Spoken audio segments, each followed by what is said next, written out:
বেকারত্বের চাকরি এবং চাকরির ক্ষেত্রে ১০০% স্বচ্ছতা 100% ট্রান্সপারেন্ট নিয়ে মাননীয় মন্ত্রী সুশান্ত চৌধুরীর বিশেষ বক্তব্য আপনাদের শোনাবো। তার আগে নিউজ ত্রিপুরা 1 চ্যানেলটি সাবস্ক্রাইব করুন, লাইক করুন এবং শেয়ার করুন। শুনুন মাননীয় মন্ত্রী 100% ট্রান্সপারেন্ট, ১০০% স্বচ্ছতা নিয়ে চাকরির ক্ষেত্রে এবং বেকারত্বের চাকরি নিয়ে কি বলেছেন শিক্ষিত বেকার যুবক যুবতী প্রত্যেকের উদ্দেশ্যে। শুনতে থাকুন সেই বক্তব্য। যারা ছাত্র ছাত্রী, you are the future of our country, you are the future of our society, you are the future of our state. In the coming times you have to remember that you have to come out with flying color in your future. আগামী দিনে আমরা যে যাই করব, আমি teacher হব, আমি leader হব। টিচার মানে, লিডার মানে not necessarily a minister. Leader মানে not necessarily a member of parliament. Leader does not mean that he would be elected or a member of parliament or member of legislative assembly. Leader means আমি আমার লাইফে, আমার প্রফেশনে আমি যে জিনিসটাই করব, I must emerge as a leader. আমাকে যেন সবাই চিনে, আমাকে যেন সবাই জানে, আমি যেন আমার সোসাইটির জন্য, আমার রাজ্যের জন্য, আমার দেশের জন্য কন্ট্রিবিউট করতে পারি। This is the definition of a leader. আমার প্রত্যেকের কাছে আহ্বান থাকবে যে আজকের এই যুগে, আজকের এই প্রতিযোগিতার যুগে প্রতিটা ক্ষেত্রে আমাকে কম্পিটিশন ফেস করে সামনের দিকে এগোতে হবে। ওই দিন চলে গেছে যে মন্ত্রীর সাথে, এমপির সাথে বা নেতাদের সাথে যোগাযোগ রাখলে আমার সরকারি চাকরি হবে। ট্রান্সপারেন্ট পলিসিতে, স্বচ্ছ নিয়োগ নীতির মাধ্যমে কেন্দ্রীয় সরকার এবং আমাদের রাজ্য সরকারের সমস্ত কিছু হচ্ছে। সুতরাং নিজের পায়ে নিজে দাঁড়িয়ে নিজের কোয়ালিটির উপর ভর করেই আমাকে সামনের দিকে আগামীতে এগিয়ে যেতে হবে। নতুবা সুপ্রিম কোর্ট রয়েছে, হাইকোর্ট রয়েছে, কেন্দ্রীয় সরকার রয়েছে, কোথাও কোনো অনৈতিক কোনো কাজ হলেই সেখান থেকে অবজেকশন আসছে, জীবন যৌবন অন্ধকারের মধ্যে চলে যাচ্ছে, যেটা আমরা দেখেছি। এগোতে হবে। ওই দিন চলে গেছে যে আজকের এই যুগে, আজকের এই প্রতিযোগিতার যুগে প্রতিটা ক্ষেত্রে আমাকে কম্পিটিশন ফেস করে সামনের দিকে এগোতে হবে। ওই দিন চলে গেছে যে মন্ত্রীর সাথে, এমপির সাথে বা নেতাদের সাথে যোগাযোগ রাখলে আমার সরকারি চাকরি হবে। ট্রান্সপারেন্ট পলিসিতে, স্বচ্ছ নিয়োগ নীতির মাধ্যমে কেন্দ্রীয় সরকার এবং আমাদের রাজ্য সরকারের সমস্ত কিছু হচ্ছে। সুতরাং নিজের পায়ে নিজে দাঁড়িয়ে নিজের কোয়ালিটির উপর ভর করেই আমাকে সামনের দিকে আগামীতে এগিয়ে যেতে হবে। নতুবা সুপ্রিম কোর্ট রয়েছে, হাইকোর্ট রয়েছে, কেন্দ্রীয় সরকার রয়েছে, কোথাও কোনো অনৈতিক কোনো কাজ হলেই সেখান থেকে অবজেকশন আসছে, জীবন যৌবন অন্ধকারের মধ্যে চলে যাচ্ছে, যেটা আমরা দেখেছি। এখানে যারা শিক্ষকতার সঙ্গে যুক্ত রয়েছেন, 10,323 আমাদের রাজ্যের কলঙ্কিত অধ্যায়, আজকে সেই পরিবারগুলো রাস্তায় এসে দাঁড়িয়েছে। অন্ধকারের কানাগুলির মধ্যে প্রবেশ করে দেওয়া হয়েছে ষড়যন্ত্র করে, ইচ্ছাকৃতভাবে ওই পরিবারগুলোকে। আমাদের সরকার, আমরা সেটা চাই না, আমাদের প্রধানমন্ত্রী সেটা চায় না, আমাদের রাজ্যের মাননীয় মুখ্যমন্ত্রী, আমাদের দল, আমরা সেটা চাই না। প্রতিযোগিতা হবে, কিন্তু স্বচ্ছ নিয়োগ নীতির মাধ্যমে সেখানে চাকরির ব্যবস্থা করা হবে। তাই আমি প্রত্যেকের কাছে আহ্বান জানাবো যে এখন থেকে, প্রথম বর্ষ থেকে, ফার্স্ট সেমিস্টার থেকে কোয়ালিটির মাধ্যমে প্রতিটা পরীক্ষায় উত্তীর্ণ হয়ে আমাকে সামনের দিকে এখান থেকে গ্রাজুয়েশন নিয়ে আগামী দিনে মাস্টার ডিগ্রি করি, আমি যা খুশি করি, আমার লাইন খোলা রয়েছে।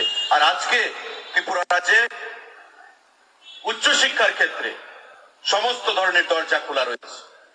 মেডিকেল, ইঞ্জিনিয়ারিং, এমবিএ, বিএড, প্রতিটা ক্ষেত্রে ল করব, ল ইউনিভার্সিটি রয়েছে। প্রতিটি ক্ষেত্রে ছাত্র ছাত্রীদের জন্য আমাদের উচ্চ শিক্ষার দরজা খোলা রয়েছে আমাদের সরকারের চেষ্টায়, ঐকান্তিক প্রচেষ্টায়। বন্ধুরা, আমি প্রত্যেকের কাছে সেটা আহ্বান জানাবো। আরেকটা কথা, যেখানেই আমি ছাত্র ছাত্রীদের মাঝখানে কথা বলার সুযোগ পাই, my humble submission to all of you, my clarion call to all of you would be, please say no to drugs. Please say no to drugs. This is a menace which kills you, which ruins your future, which shatters your dream. তোমার স্বপ্ন, তোমার ভবিষ্যৎ, তোমার জীবন সমস্ত কিছু নষ্ট করে দেবে এই ড্রাগ। প্রথমবার, দ্বিতীয়বার, তৃতীয়বার অ্যাডভেঞ্চার হিসাবে, ফ্যান্টাসি হিসাবে আমি সেটাকে গ্রহণ করব। আস্তে আস্তে I will get addicted to that. যখন আমি এডিক্টেড হয়ে যাব, ইটস অল ওভার। আমাকে আর কেউ বাঁচাতে পারবে না। আমার মা, বাবা, আমার আত্মীয় পরিজন, বন্ধু বান্ধব, প্রত্যেকের যে আমার উপর স্বপ্ন, আমার উপর যে আশা, ভরসা, বিশ্বাস, সেটা নষ্ট হয়ে যাবে। আমি শারীরিকভাবে, মানসিকভাবে আর সেই জায়গায় কখনো ঘুরে দাঁড়াতে পারবো না যে আমি নিজের জন্য, পরিবারের জন্য, আমার সমাজের জন্য, আমার দেশের জন্য আমি কিছু ভালো কিছু করতে পারবো। আমার মানসিকতা, আমার শারীরিক ক্ষমতা, আমার চিন্তা শক্তি, সমস্ত কিছু কিন্তু ড্রাগ নষ্ট করে দিয়েছে। তো স্বাভাবিকভাবেই আমার দ্বারা ভালো কিছু করার যে চাহিদা, মানসিকতা, সেটা কমে যাবে। আমি পৃথিবীতে থাকবো বেঁচে হয়তোবা, কিন্তু আমার যে কার্যক্ষমতা, কর্মক্ষমতা সেটা কমে যাবে। আমি সমাজের জন্য আর কিছু করতে পারবো না। পরিবার, পরিজন অন্ধকারের কানাগুলির মধ্যে প্রবেশ করবে।